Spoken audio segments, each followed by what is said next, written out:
لقد كان لكم في رسول الله أسوة حسنة لمن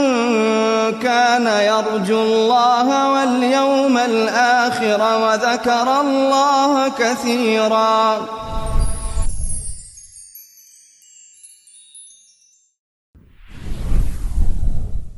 بسم الله الرحمن الرحيم. الحمد لله والصلاة والسلام على رسول الله. اللهم افتح لنا أبواب رحمتك وألحقنا بالصالحين.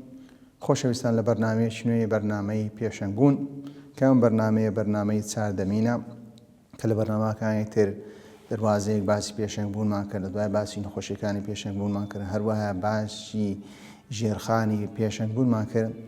کە لە سێ بەرنامەی ڕابردوو باسی پێنج بنچینەکانی بەرهەمهێنانی پێشەنگبوونمان کرد. باسی ئەومان کرد کە پێنج بنچینەی سەرەکی هەیە کە دەمانەوێت، چونکە بەڕاستی ئێمە دەبی کار لەسەر ئەوەی بکەین وەکو کۆمەڵگایەکی موسڵمان دەبی کار لەسەر ئەوەی بکەین پێشەنگ بەرهەم بهێنین. بەڵام چ زۆرە پێشەنگێک کە باسمان کرد ئەو پێشەنگە بێ کە پێشەنگێک بێ مەبەستمان پێشەنگێکی چاکە، چونکە بەڕاستی ئەگە تەماشا بکەین هەر لە سەردەمی کۆن تاکو ئێستاکە خوای پەروەردگار کاتی باسی ئینسانەکان دەکا دەرێ منکم من یورید الدنیا ومنکم من یورید الآخرة. چونکە مەسەلەی پێشەنگبوون ئەو پێشەنگبوونەش دەتوانی بۆ دنیای بەکاربێنی بۆ ئەوی بگەی ئەو مەبەستان و ئەو ئەمانجانەی کە دەتەوێت لە دنیا بەدەستیمێنێ بە واسطەی پێشەنگبوونی زە دەورەمەندبوونی زە بەناوبانگبوونە ئینجا گەیشتنە پۆستێکە بە واسطەی پێشەنگبوون یان پێشەنگبوونەکەت بۆ ئەوەی ڕەزامەندی خوای پەروەردگار بەدەستبێنی. کە باسی چەند بنچینەیەکی سەرەکیمان کردەوە، پێنج بنچینەی سەرەکیمان هەیە، هەر بنچینەیەش گوتمان پێنج شت لە خۆ دەگرێت. لە بەرنامەی 10، 11 و 12 و 13 کە باسی قیەممان کرد، کە باسی بەهایەکانمان کرد، گوتمان بەهایەکانیش دەکرێن بەهای ئیمانی و هەروە نەفسی و هەروە ئەخلاقی و لەگەر خیبڕە و لەگەر عەطا بەخشیندا. وەکو دیارە بەرنامەکەمان تاکو ئێستاکە لە قیەمی بەها ئیمانیەکانە. کە کاتی گەیشتنە بەهای ئیمانیەکاندا باسی دوو بەهای سەرەکیمان کرد، گوتمان باسی پێنج بەهای ئیمانی دەکەین. یەکەم بەها کاتێک لە بەرنامەکانی ڕابردوو باسمان کە بەهایەک بوو کە مەبەستمان لە نیەت بوو، وەکو باسی ئەومان کە ئینەمە الأعمال بالنیات، دەبی کەسێک کاتێک دەهێبتە پێشەنگ دەبینی لە نیەتدا خۆی یەکلا بکات و ئایا ئەو پێشەنگبوونەوەی بۆ چییە، مەبەستەکەی چییە، مەبەستەکەی دنیایە یا مەبەستەکەی ڕازامەندی خوای تەعالایە. پاشەوەی باسی تەوەکڵمان کرد کە باسی ئەوەشمان کرد کە پێویستە ئەو کەسەی کە دەبێتە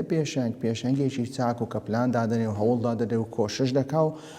پێش ئەوەی فەئیذا عەزەمتە فەتەوەکەل عەڵە الله ئەگەر بێت و گوتمان باسی تەوەکڵمان کرد. هەروە دێنە سەر بەهایەکی تر لەو بەهای ئیمانیانەی کە پێویستە کەسێکی پێشەنگی موسڵمان خۆی پێبڕازێنێتەوە، هەروەها پێویستە کاری لەسەر بکە ئەو بابەتە بەڕاستی بە هیچ شێوەیەک ناوی چاوپۆشی لێ بکە یان کەم تەرخەمی بکەم. زۆر جاربەیە کەسەکان لەبەر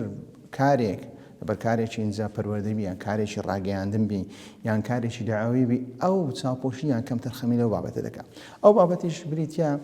ئەو قیەمێکی زۆر زرینگە قیامی پەرستن، وەکو دیارە خوای پەروەردگار کاتێک ئەفەرمێ وما خەلەقت الجن والئینس إلا لیعبدون، هەروە پێغەمبەرانیش کاتێک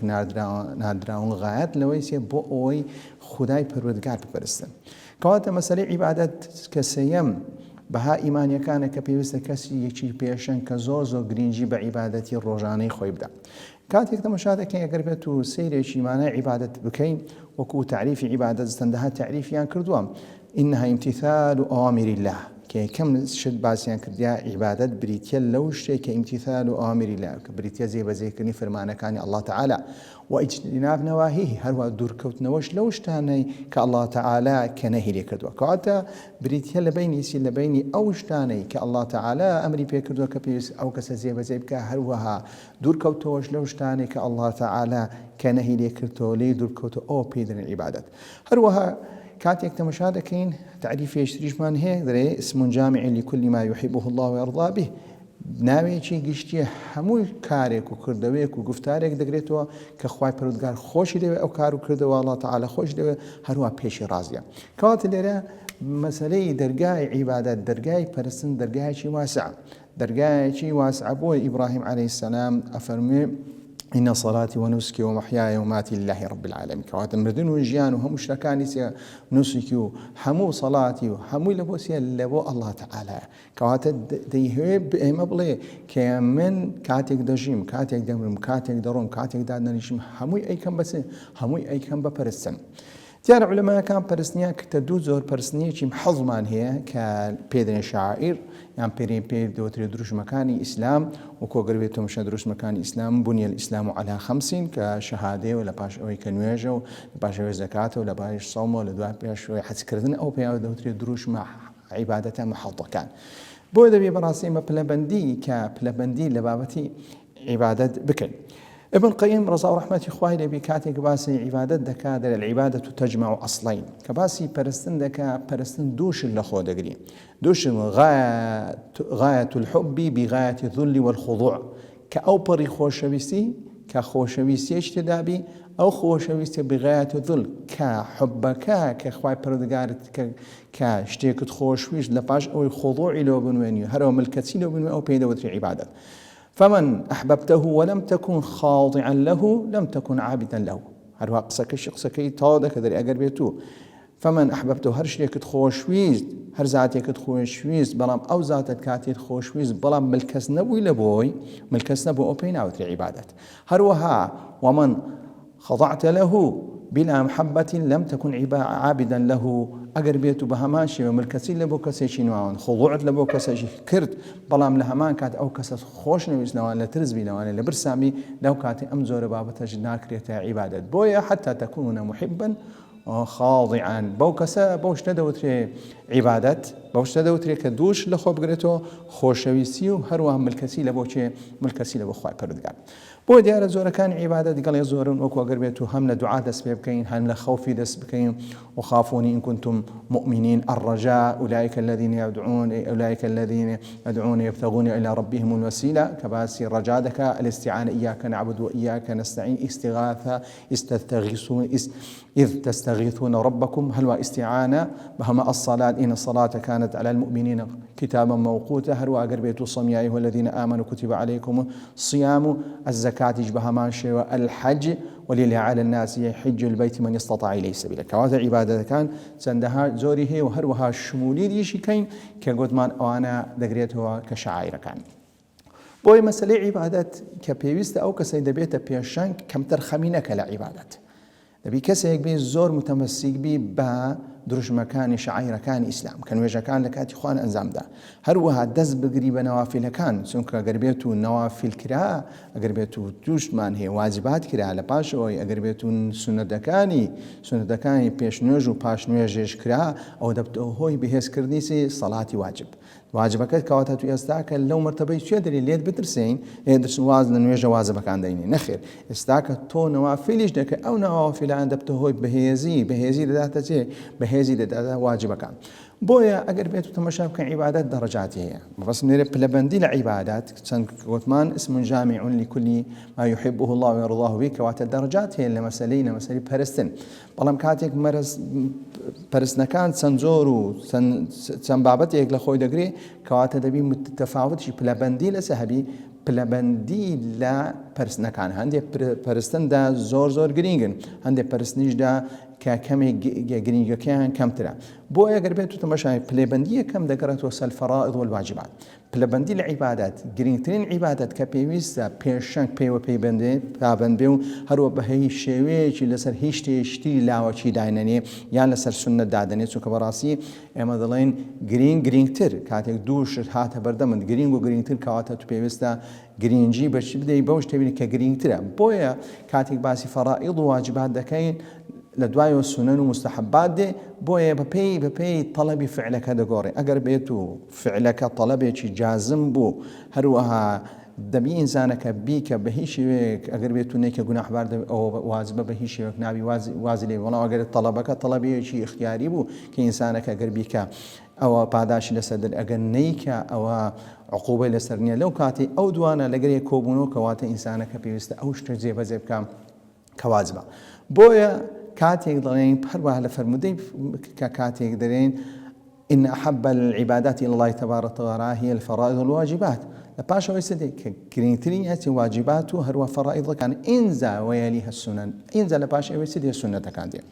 ما بس ما ليري أو بلبندية كبيوست بكري حتى بيخ خواي برودگارش ضلي ككاتيك باسي حديثيك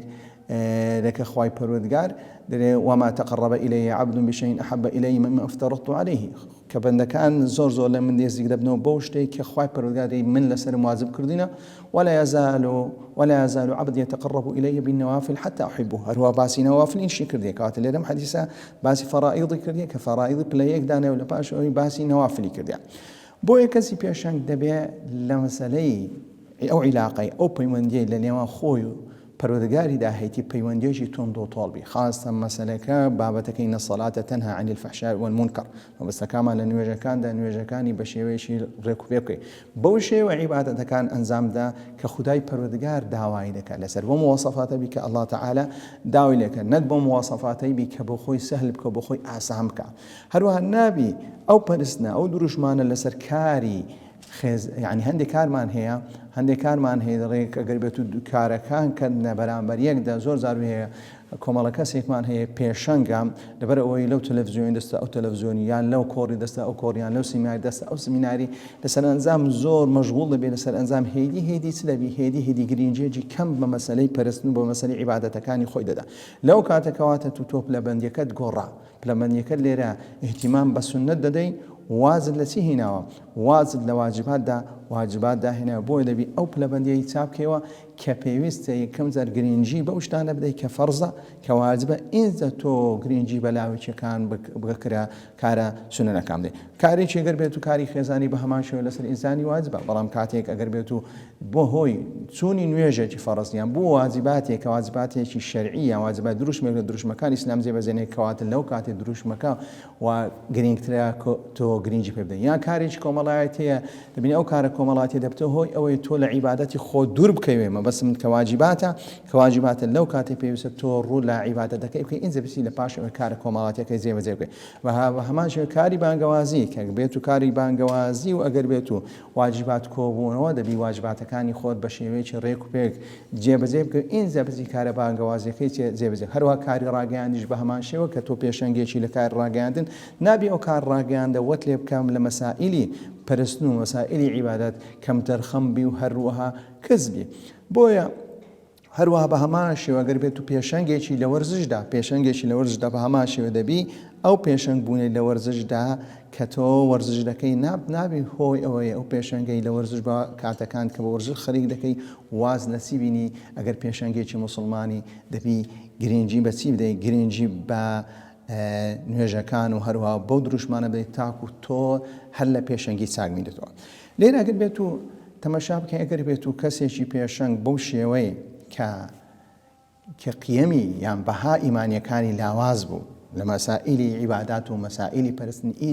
هێدیش لە مەسائیلی پێشەنگ بووندا دەبەزێ زۆر کەسمان دیت کە لە مەسائیلی پێشەنگبوونی یەکەم جار کە کاتێک بۆ پێشەنگ بە واستەی ئەم هەموو پەرستنەی دەیکرد و کە خەڵک ناسی و لە پاشەوە خەڵق قسەی لێ وەرگرت لە پاشەوەی لەبەر ئەوەی کە کاتێک بەناوبانگ و مەشهور بوو بۆ کەسێکی پێشەنگ هێدی ئینجا ئەو زارەی لە مەسائیلی عیبادەت لە مەسائیلی عیبادەت کەس بوو هەتاوای لێ هات ئاخیرەکەیش تەئسیری لە هەڵسوکەوت کرد بە جۆرێک لە زۆرەکان پاشەکشەی کرد لە پێشەنگبوونەکەی یان پاشەکشەی کرد لەو پەیامەی کە هەیبوو بۆیە کاتێک دەڵێن کە پێویستە وەکو خۆت هاوسەنگ بی کە کاتێک تۆ کەسێکی پێشەنگی بەوەی پێشەنگی کە گرنگی بە بەها ئیمانیەکان چێ بە گرنگی بە بەها ئیمانیەکان دەی بۆی کاتێک پێغەمبەر صلی الله علیه وسلم کاتێک کە لەگەر بیلال دەرێ ئەریحنا بهی یا بیلال کە ئێمە بەڕاستی دڵ و دەروونمان بە نوێژی خۆش دەبێت نەک ئەریحنا منه یا بیلال نەک بیلاوەڕە کاکە لە کۆڵمان کۆکەوە زۆر کەس هەیە کە کاتێک دەستە نوێژدا کە بەوەی تێدەگەن نوێژ لە کۆڵکردنەوەی نەخێر نوێژ لە بۆ ئەوی دەکرد تۆ ئارامی ئەلا بذیکر الله تطمئن القلوب کە دەبتە هۆی ئەوەی ئارامیت پێ باشێ لە هەموو کەسێکی کە زیاتری بەوەیە کە لە پەرستنەکاندا کە پەرستنێکی چاک بن چونکە تۆ کەسێکی پێشەنگ بۆی ناسراوی کە کەسێکی پێشەنگی خەڵک واتێ دەگەت تۆ مەسائیلی پەرستندا لە قیمەیدا نوێژەکان هەموو بە شێوەیەکی ڕێک و پێک هەروە ڕۆژەکان بە شێوەیەکی ڕێک و پێک و هەرەدە و زمانت بە شێوەیەکی ڕێک و پێک دەزولێتەوە بۆیە دەبی لە پەرستنەکانتا بە هەمان شێوە چۆن پێشەنگی لە بانگەوازی چۆن پێشەنگی لە کارێکی ڕاگەیاندنی مسلمانان یان لە کارێکی کۆمەڵایەتی مسلمانە یان لە کارێکی وەرزشی مسلمانانە بە هەمان شێوەشدا دەبی گرنگێکی تەواو بدەی بەچی گرنگێکی تەواو بدەی بە پەرستنەکاندا بۆی ئەگەر بێت و ئەم پێشەنگبوونە زۆر جار هەیە دەرێتەی کاتی زۆر کە کەسێک بۆ پێشەنگ کاتیشی زۆر کەمی دەبێت خۆی لەبیر دەکات دەبێت و هۆی کەم تەرخەمی لە پەرستنەکانی بە بیانۆی ئەوەی خەریکی کاری پەرستنە پلەبەندی لێ تێک دەچێت کەەوە پلەبەندی کە بەسمان زۆر کەسێک کاتێک تۆ دەری وەرە کاکە بابسین ئەو شتێ بکە دەری منیش کاکە ئێستاکە لە عیبا لە پەرستم ڕاستە ئەوەشە پەرستنە بەڵام پلەبەندی لە پەرستندا دەبی لێمان تێک نەسێت و لە دروژمەکان کە دروژمەکان وەکو نوێژ و ناوی بە هیچ شێوەیە کەمتر خەم بکەین بە بیانۆی ئەوەی ئێمە کارێک لە کارەکانی سیدعاوی یان کارێک لە کارەکانی بەخشین یان کارێک لە کارەکانی کە کارێکی موسڵمانە دەکەین. بۆ کاتێک کەسەکە سا دەبتۆ لە پەرستن ئینجا گۆڕانکاری هێدی چیە بەسەر نیەتەکەی دادێت چونکە بەڕاستی